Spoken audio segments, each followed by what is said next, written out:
Hello, everyone. Welcome to the Mio on MMA podcast. We've got UFC again this weekend, and it is Kansas City, Missouri travel card. Not the greatest looking on paper in terms of the big names, the ranked fighters, and so on. But it's, you know what? There's only one fight on the card that I'm not looking forward to, which is kind of a win in that regard. And I'll give credit where it's due. This was supposed to be a better fight card. You had Jamal Hill versus Khalil Roundtree, a fight that I think we could have gotten hyped about, and that had real meaning for the 205-pound division, and that ended up going away because of Jamal Hill's injury, so things beyond their control. Now, that being said, does it feel like a high-end premium product? Not really. There's a lot of guys on here that don't feel like comprehensive UFC fighters. I'm looking at one-trick ponies like a Giga Chikadze or an Andre Muniz or a Jimmy Flick. Guys who are on the way out like a Matt Schnell, Nicholas Dalby, Anthony Smith, of course. And some guys who just don't really belong in the UFC at any real level. I'm looking at Timothy Kwamba versus Roberto Romero on that one. But that's a reasonably fun fight. And then there's the Chelsea Chandler-Jocelyn Edwards fight, which is... So Jocelyn Edwards, Chelsea Chandler, and Anthony Smith versus Mingyang Zhang. I'm not here for. I'm not excited for. But the rest of the card, I think, should deliver some pretty good action. We also had the PFL put up a pretty good card, and I don't do dedicated shows to PFL because there's just not enough interest in them, and also I don't have faith in the PFL to actually capitalize on any momentum because they historically don't. Like, they're kind of fumbling Dakota Tcheva right this second, where you have Dakota Tcheva, who's one of the best women's flyweights in the world and, infinitely marketable with the personality and the sex appeal that everyone likes to have. Well, not everybody, but that a sizable portion of the MMA base likes to have, and they're just kind of not really doing much with that. There you go. She does have a fight book now, though. But the fight card was pretty good. A lot of finishes, a lot of fun times. Alfie Davis knocking out Clay Collard with the spinning back elbow, particularly cool. And I'm still not a believer in Alfie Davis as a top end fighter. And obviously Clay Collard was in the UFC, had his rundown, very non-functional fighter in a lot of ways, but a fun fight nonetheless. J.J. Wilson versus Mads Burnell, fun time. We also had another win for Canada's own Aaron Jeffrey, who, to be honest, keeps surprising me because realistically, Aaron Jeffrey was not someone I expected to do good things at a high level. I just didn't when it comes down to it. Looking back at the day and when I first became aware of him, essentially, and watching him lose to Sean Brady and Brendan Allen, of course, not really a problem, but I always thought that his style just, it was missing something. And then he lost the Contender Series again. But his Bellator run and his PFL run have been really, really impressive. Beating Austin Vanderford, who's now in the UFC, beating Merab Ramazanov this time around, which is very good. Douglas Lima, a great veteran, beating the first guy to solve Dalton Rasta, even if he's a guy I don't believe in a particular amount. He is very, very good, although that loss to John Salter still stands out as a bit of a weak time.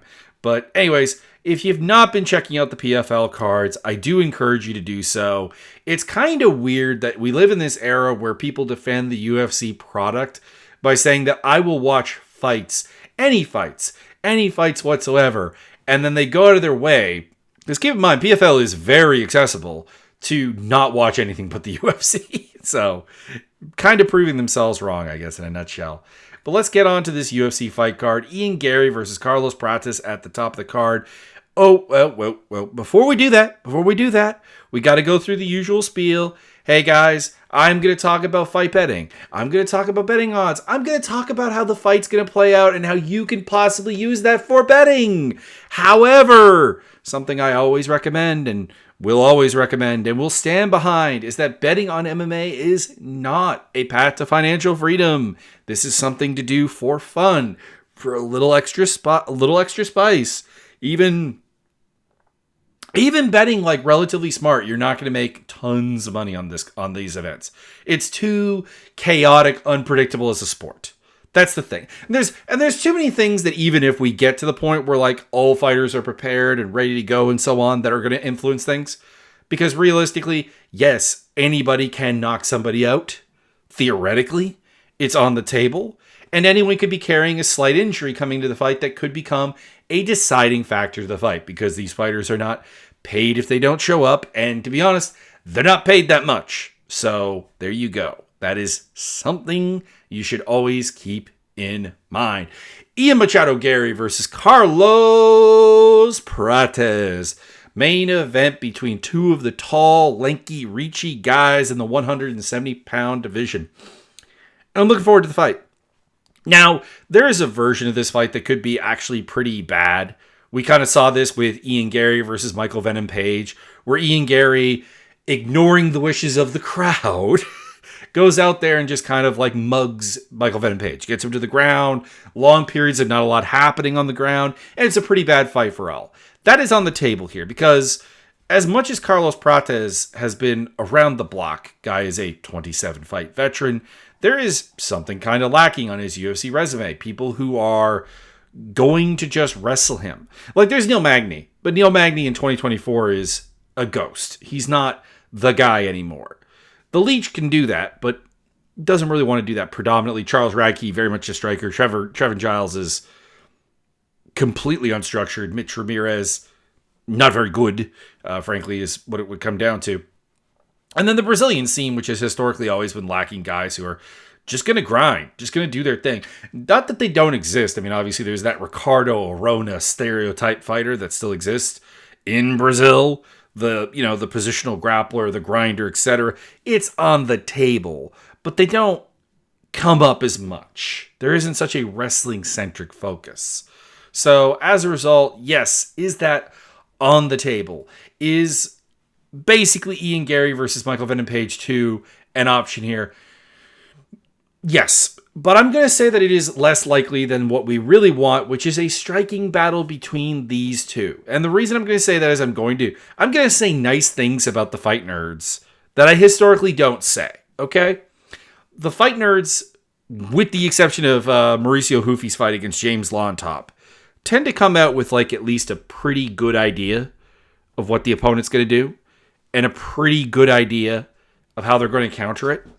I'm not suggesting that they're geniuses or masterminds of game plan, because it's not that hard when you have a bunch of fighters that are physically superior to most of their opponents, which, let's be honest, Prates, João Silva, Kyle Bahayo, Mauricio Hoofy, these guys are very much of that ilk. That is like very much a thing that they do when it comes to their fights. It is based around physical, athletic superiority over the opponent a lot of the time. But there is a consideration, there is an idea, there is exploiting opponent weaknesses, there is a fundamental, coherent, actionable game plan for them usually. So I would hope that they've got a bunch of guys trying to do Ian Garry stuff in terms of the clinch to Carlos Prates in the gym right now. Maybe not right now because it's Thursday and the fight's on Saturday. But that in the lead up to this, that has been a thing that has been happening quite frequently in the gym. And that Carlos Prates, who is a good clinch fighter, a good striking clinch fighter, has some ideas of how to avoid the clinch, how to break the clinch, how to punish the clinch, how to make it an unpleasant place for Ian Garry, even if it is a possible route to victory. So that is on the table. And I think that Prates in a striking fight is the better striker. And now what I mean by this is I have always been fundamentally unimpressed by Ian Garry's striking. Now, part of this is that Ian Garry's been built up as this big super prospect, future champion, right? And I've never really bought into that. So the thing is that if Ian Garry was a normal fighter, a normal guy who came into the UFC with a, let's be honest, relatively unproven record, stepped into the cage and we treated him like we're treating, I don't know. There's no one on this fight card that quite works for this because Malcolm Wellmaker, I think is his name. We'll get to him later. And then Gage Young are the two debutantes on this card. And they have less of a resume than Garry because they're very can crushers. Garry is just a good regional fighter that showed up in the UFC. And we were sold a large bill of goods on him early. And that kind of soured me. And also probably it's the cringy personality, let's be honest. But I've watched his fights with like Gabe Green in the lead up to this, Kenan Song, Daniel Rodriguez, and obviously the MVP fight. And the thing is, I'm take away the Rodriguez fight, because the Rodriguez fight is a very impressive performance. It's like calling your shot and actually getting the knockout. That's very cool. But the other ones, it's like, you won. Don't get me wrong. You won the striking exchanges.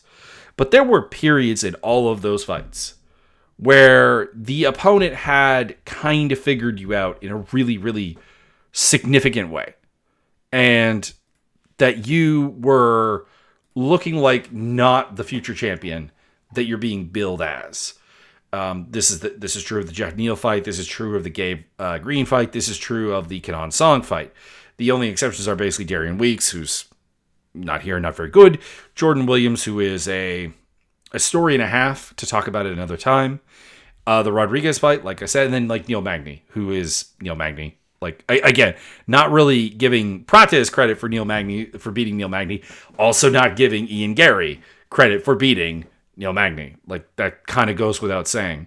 So I do actually think that Prates has the more power, the more diversity, the more dynamic striking approach, the more dangerous striking approach. Garry is good. I'm kind of like I'm trying to be complimentary of his game to a level that is acceptable, because he is big, long, form fundamentals are nice, the range keeping tools are all there. Like, there is something there, and it is very, very good.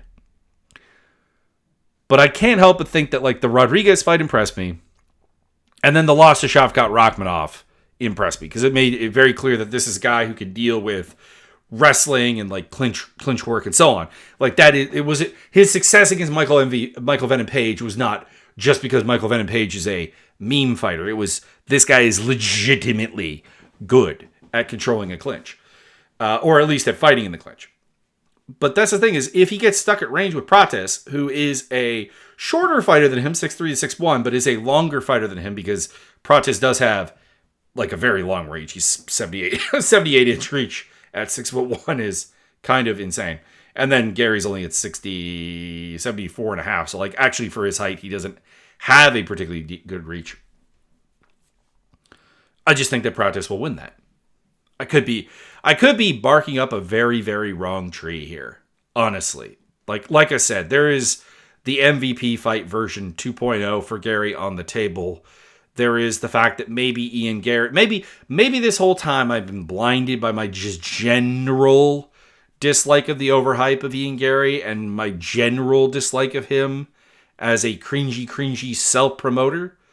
Don't get me wrong, keep doing it. It's gotten you this far. Like, my thoughts on you shouldn't stop you from doing anything. and to be clear, the hate on Ian Garry is always going to be there for what I think are bad reasons. Like, there are a lot of people who just kind of hate him for like caring about another man's son of the woman that he is married to, and being very angry about him being married to an older woman. Like, it's weird. Red pill? Is that the red pill? Weird alpha male manosphere stuff. So anyways, going with Prates to win here. He is the underdog, although not significantly. He's only plus 100 to plus 110. Gary's minus 125 to minus 130. I think that is very reasonable, but I'm going to take Prates. I'm going to take the underdog, and I'll probably put a small bet on that as well. Anthony Smith versus Miang Zhang. Smith is a plus 350 underdog to plus 370. Zhang is a minus 455 to minus 520 favorite. He's going to win. My heart is going to be rooting for Anthony Smith out of respect for his accomplishments as a fighter, his toughness, his heart, and recognition of the hardships that he has gone through. Like I'll feel good about that, because I mean I don't see Zhang as a guy who actually is going to improve a ton, but Smith has looked out of it. Like, yes, he did beat Vitor Petrino. He could win this fight in similar fashion where Zhang just gift wraps him a submission. But no, I don't. You can't go watch that fight with Dominic Reyes or the Roman Dolidze fight and have any good feelings about Anthony Smith as a fighter right now. Like, and it's not likely to turn around. He's 36 years old. Like, we're at the point where the age is there, but it's like, it's not even an age. It's not even he's getting older. It's that he is not there. And this is, I believe, supposed to be his retirement fight. We'll see if that comes to fruition. But I do think, like a lot of fighters going out and having their final fight, it's going to be in a loss. So we're going with Zhang. Zhang is not especially good, but he is a big, hard puncher with good physical tools in general. He's fairly fast. He's fairly explosive. It's just he's also defensively terrible. And I think that the actual contenders of this division are going to eat him alive when he gets there. But against an Anthony Smith, you do have to pick the Mountain Tiger. So there you go. He's really had the easy touch, hasn't he? Tuco Tokos to get into the UFC, and now Brinson Hibero and Ozzy Diaz. And now the ghost of Anthony Smith. So I will say this is better than like when they did Ihor Potieria versus Shogun, because Potieria was going nowhere. Zhang might. Like, there's some hope. I just think that he's too baked in, defensively flawed to like go a long way in this division. But like, he's got something. Whereas like Ihor was a guy who had lost to Nick Mariano. That's not good. So moving on. David Onama versus Giga Chikadze. I'm taking Onama by decision here. He is the favorite at minus 175 to minus 192. Giga is plus 140 to plus 150. I think the combination here is that, simply put, Giga is a very one-note fighter. It's not just the Giga kick, don't get me wrong, or whatever, but he's very comfortable fighting at kicking range, at a kickboxing range. He's not very comfortable or effective anywhere else. So once you've seen that, and granted by Arnold Allen, by Calvin Kattar, these are very good fighters, doing it, you kind of realize that's the thing. And plus he's had injuries, he's had a couple of pullouts, time is not on his side, he's 36 years old, he's making a pretty considerable weight cut as well, like that'll age you even faster. So he has a game that fundamentally ages poorly. He is aging, he is getting hurt, he is getting injured, he does look slower, he does look less explosive, and he wasn't particularly nuanced or well developed to begin with. So while I have massive problems with David Onama's decision making in fights, and also his game plan coming into fights, like I don't trust him to make the right idea, to have the right ideas. There's just so many options out there that he could make this happen with. There's a lot on the table. As long as he's willing to put some pressure on Giga, make this into not even necessarily a wrestling, but I would say that wrestling is probably a great idea. But just make this kind of a grimy fight rather than a set at range and go bam, bam, like trade just bam bams with each other. Like make this rough, make this ugly, make this an MMA fight as opposed to just a kicking expo. And he should be able to pick up a decision win here. So people are feeling that as well. Michel Pereira versus Abus Magomedov. Pereira is a surprisingly small underdog, minus 135 to minus 154, and plus 110 to plus 120 on Abus, and I do not understand it. I get that Pereira is coming off a loss to Fluffy Hernandez, but that's Fluffy Hernandez. At some point, we have to admit that he's just, like, good. At some point, we have to admit that Fluffy Hernandez, limited as he is a guy who, in the one thing he does well, is exceptionally good at it and exceptionally good at making you have to deal with it. And realize that was a loss that was just kind of always coming. Whereas Abus Magomedov, who has beaten Bruno Ferreira and Warley Alvarez lately, has really only proven that he's finally working on his cardio and has more than a round and a half of cardio. Like, that's kind of it. He's still very reliant on being a big guy who hits harder than his opponent, is bigger than his opponent, which he is here. He's 6'2" with a 5-inch reach advantage. But bigger, stronger, more powerful, and that will bother the opponent that his power is there. Pereira is not going to be bothered by that power. Pereira is not bothered by much. Pereira's own enemy is really just himself. So kind of like in that regard. But he is a guy who's not going to be intimidated. He's not going to feel Ibusa's power and be like, whoa, this is something I can't deal with. Whoa, no. This is a guy who's going to go out there and he's going to do relatively dumb stuff, relatively explosive, dynamic offense, and probably make Ibusa fight at a pace that I don't want to say he's uncomfortable with, but like the type of pace that has historically actually gassed Ibusa in the past. Because I don't necessarily think he's fixed his cardio problem. I think he's just fighting more reserved is all. But yeah, I got to go with Bahia here by a TKO relatively early in the fight here. Like I don't, he is the favorite, but like I expected him to be more of a favorite. I don't know. I think people are having really short memories with both of these guys. And then we have Randy Brown versus Nicholas Dalby. Brown is the favorite, minus 250, minus 280. Dalby is plus 200 to plus 220. This is sort of, well, not really. Like, I want to say Randy Brown and David Onama have some of the same problems.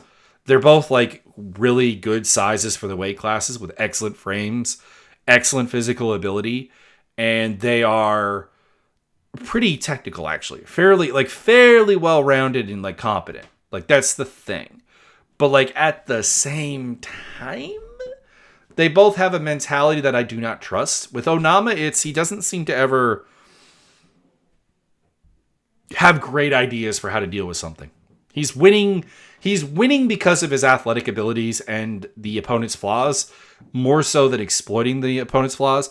And Randy Brown is the same kind of issue where Brown will start the fight with a really good idea of what he needs to do and a really good game plan and a really good execution. And he'll generally win the first round. But then he'll start doing dumb stuff. He'll get bored. He'll drift away from what was working. He'll try new things out. And don't get me wrong, I'm not saying don't try new things out. But it does mean that it opens doors that opponents can possibly get into. And Nicholas Dalby is not in any way like Giga Chikadze, because Giga is reliant on the explosive athleticism and power. Dalby is more just, I'm not a particularly great athlete. My major physical advantages are cardio and durability, but I will make things ugly. He's going to do what I want David Onama to do to Giga Chikadze. And make this rough, make this into a bit of a brawl. But I do have to go with Randy Brown. Dalby is 40 years old. He's aging out of the sport. Even if we really aren't seeing signs of it, like his loss to Rinat Fakhretdinov was bad judging, I think, more than anything else. Had very, very little to do with any kind of decline that's related to age.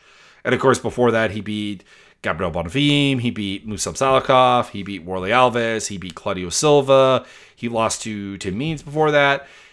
And then the Daniel Rodriguez fight. We're going back a ways at that point. But at the same time, it has to come for us. Things have to start falling off of him. So it's going to become harder and harder to pick him. And Brown is a really good athletic fighter who, you know what? That's also the other part of this, is that what happens if Randy Brown is not allowed to feel comfortable enough to do dumb stuff? Does he actually put together a really good fight here? I don't know. I'm going with Randy Brown by decision. I just feel like the better, not technically, but the more effective when you combine the physicality, the technicality, and the size frame into it. He is the better striker. He is the better grappler in a lot of ways. He is the better takedown artist as well. So he should win. And if he doesn't win, it's because he did something dumb. Ikram Aliskerov versus Andre Muniz is one of the biggest betting favorites on the card, with Aliskerov coming in at minus 520 to minus 590. Muniz plus 390 to plus 400. I don't have much to say about this fight. Muniz is comfortable with two types of fights. One, a grappling fight. Two, a range kickboxing fight. And anything else is not something he's comfortable with. And he doesn't really have great ideas for how to enforce either of those games. He's not a great takedown artist by any means. And everyone that he beats are either people who are just uncomfortable, either they themselves utilize grappling a lot, so Jung Young Park and Eric Anders, or they're not afraid of him in the grappling sense, like they probably should be, looking at you, Jacare Souza. And of course, then you have guys like Uriah Hall, who are just a nutcase, basically. Alaskarov is more similar to like a Brendan Allen or a Paul Craig. Not even saying that he's particularly similar, but he's similar in the sense that he's a guy who could probably grapple with Muniz and not instantly die. And he's a guy who has, while sloppy, clumsy, wooden striking, is a guy who is powerful, is willing to bang, and is comfortable banging. Has that confidence that you're not going to shake, and that willingness to like kind of just walk you down. So Alaskarov is the pick here by TKO.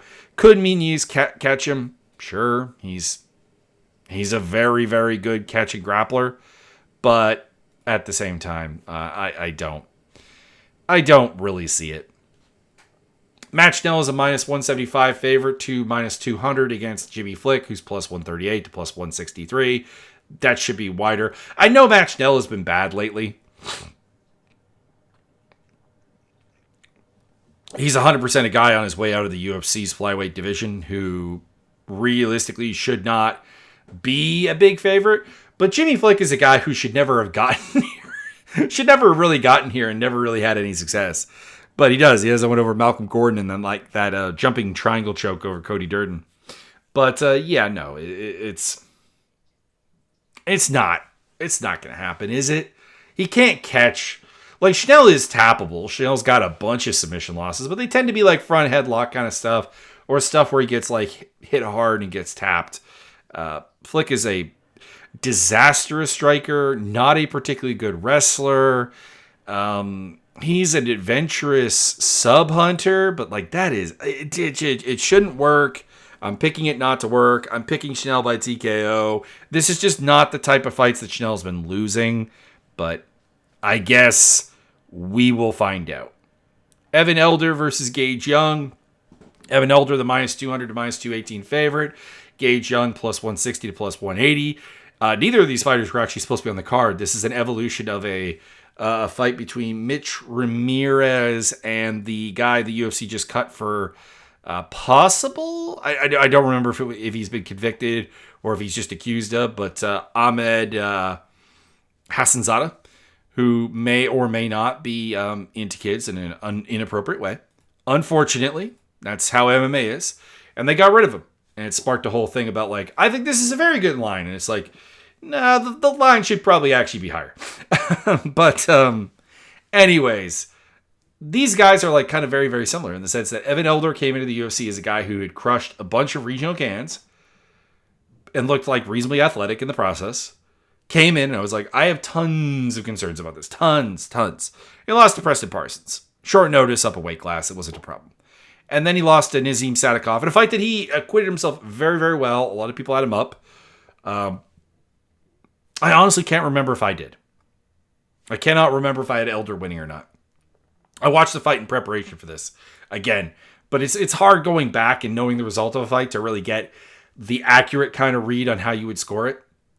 But anyways, he did well against Sadikov, and we know Sadikov is not a bad fighter. And then he's beaten Gennaro Valdez and Darius Flowers. So like he's got something to him. And then Gage Young is in the same boat. He's a 24-year-old kid who's got a pretty good frame at 5'9" and 70-inch reach. He's knocked some people out. He's got some power. He's got some hands. But he's fought also really nobody. Like outside of his Dana White Contender Series fight against Quillen Selkild, which he lost. And that's no shame because Selkild's like a pretty good prospect, like a really well put together fighter. But at the same time, it's not inspiring in any way. So I'm picking Evan Elder here because we've seen him against actual competition and I feel like he's actually pretty good. Like he's got a really good frame for the division, good reach, well diversified game under the Gilcliff MMA system. And, he works from range well. He works from the pocket well. He can wrestle. He can grapple. So, like, we know he is actually pretty competent. I'm not talking about him as a future champion or even ranked fighter, but, like, he is UFC caliber, even if he came in the door not really being proven in that way. Gage Young, not proven. Maybe he's got something. Maybe he doesn't. I don't know. His fights to me just aren't very insightful. Like, I just go out there and I'm like, okay, you do hit hard, But that's all I'm really gleaming here. I'm not loving any of the technical striking. I'm not loving the form. I'm not loving the ideas. I'm not loving the adaptations. You're just knocking people out. And that's cool. That might translate over, but I can't pick it. So I've got Elder by decision. Then we have Chris Gutierrez versus John Castaneda. I understand why Gutierrez is the favorite here, minus 142 to minus 152. It's because he has that win over Frankie Edgar, and that's, let's be honest, more than either of these guys will ever do in the rest of their careers. John Castaneda plus 112 to plus 124. But the thing is that Chris Gutierrez gets frustrated really easily, and that's a problem for a neutralizing fighter. And it's why, to be honest, he has a personality. He has the physicality to work his style really well, but he has a personality that is really not suited to it. Like, ridiculously not suited to it. But anyways, I am going to go with Castaneda. We saw some problems that the lab could give Gutierrez with the... Oh, I don't even remember the kid's name. That's how that's how rough this is. Quan Lee was the guy who was like very, very green and not suited to diffusing the game brought forth by Gutierrez. Yet for a round there, round 2 specifically, he kind of did. So you got to think that John Castaneda, who is way more seasoned, way more veteran, and way more suited to frustrating and breaking out of the neutralizer vibe, should be able to do this. Like, he really should. He is a really good combination puncher. He is a quality wrestler. He is a good game planner and generally has ideas to break people down. Like, is he a phenomenal fighter? No, but he is a great, like, guy to prove prospects against. Like, in a competitive fight with Daniel Marcos, he beat Kwaho Kang, Muin Gafarov, which is actually looking like it means something now. And then, like, yes, he did lose to Daniel Santos, but like Eddie Wineland, Miles Johns, you know, it's all there. Like a quality fight with Nathaniel Wood. So yeah, I've got Castaneda. I've got him by decision. I just think that Gutierrez will get frustrated and do dumb stuff. Like, this is a guy who, like, suddenly he's like, I'm frustrated. I don't like how this fight is going. I'm gonna roll for a leg lock. You've never won by leg lock, kid. You never have. It's not on the table. It's not happening. So, anyways, I'm picking the dog. Picking John Castaneda to win this one by decision. Alatang Hailey and Davon Blackshear. There's not much to this one. Like, Blackshear is a concern for me anytime, and he's a minus 450 to minus 530 favorite here for a reason. And Hailey Alatang is plus 330 to plus 380 for a reason. The issue is Blackshear, yes, has some issues as a striker. He has some defensive lapses. He has some definitive discomfort. He's not a natural striker. But if you're going to wrestle with him, and Halatang Hailey almost wrestles with everybody, it's virtually impossible if your name's not Mario Bautista to not end up in trouble. This guy is a really good scrambler, top-notch counter wrestler, and a guy who gets positions and punishes you for it with submissions and with ground and pound. So I've got Blackshear by decision just because Alatang, outside of some early career submission losses, has seemed like a pretty like tough game, safe grappler. But I could also see this being a finish as well. Cameron Simon versus Malcolm Wellmaker. Simon is a plus 102 to minus 105 underdog. Minus 118 to minus 122 for Malcolm Wellmaker. Wellmaker is like Gage Young in the sense that he's coming in here debuting as a guy who has beaten nobody of note. That's the thing. The regional wins are all very can-crushy. Even the guy he fought on Contender Series is just doesn't give the vibe of a UFC caliber fighter. However, the difference between Wellmaker and a Gage Young is that Wellmaker shows me some things that are like actually impressive. He'll go out there and he'll pull off some slick boxing defense that is like, all right, that's replicatable. You got the speed, you've got the reactions, you've got the timing. You've got something here more than just I hit hard and I crush cans. So I'm taking him here over Cameron Simon by decision. I've never been a big believer in Simon. I know he gets shouted out by DDP a lot, which led to him getting a lot of love, a lot of like pushing up there. But like, I went back and I watched his wins, and I'm just like, these are all fights that are more about how there are issues with your opponent than there are things that you can on a reliable basis replicate and do good things with. So yeah, I've got Wellmaker to get the job done, and that's basically it. Decision there. Pardon me. Actually, I'm late TKO. Sorry, I'm coughing here, and I'm probably not going to edit this because it is tax season, and I do not have the time. That is the unfortunate thing of life right now. Jacqueline Amarine versus Polyana Viana is the most lopsided fight on the card. Betting odds wise, minus 800 to minus 950 on Amarine. Viana's plus 100 to or plus 500 to plus 600. Amarine is a better grappler than Viana. Viana can't stop people from grappling with her, even if they're much, much, much smaller, like Tabitha Ricci. So yeah, Amarine's got some issues as a striker, some possible catching here, and it'll catch her. It'll cost her. She also had that gassing incident with Sam Hughes, but since then she's looked like she has more composure in the cage and actually can fight for longer stretches, and just probably doesn't need to against Viana. Viana's going to end up in a bad spot on the ground and get tapped. That is basically it. Timothy Kwamba versus Roberto Romero. Kwamba is plus 105 to plus 120, minus 125 to minus 150. I have basically identical breakdowns for both of these guys. They have perfectly well-rounded games that could be functional, but they're both like, for this weight class, UFC featherweight, not really athletic enough to be doing this without like having something special, something unexpected, something weird, something memifiable, I guess, in a nutshell. And neither of them have that. So I'm going to take Kwamba by decision as the underdog just because he's the underdog. I didn't like his last performance, but realistically, I don't think Romero's all that good either. Like, I don't know. They both came up with like they were superior athletes, and they just aren't. Jocelyn Edwards versus Chelsea Chandler. One of these girls probably won't make weight. Chandler's plus 240 to plus 250. Edwards is minus 298 to minus 340. Edwards is the better fighter. Chandler is a fundamentally uncomfortable striker, horrendously so. She can only move forward and try to mob you in the clinch.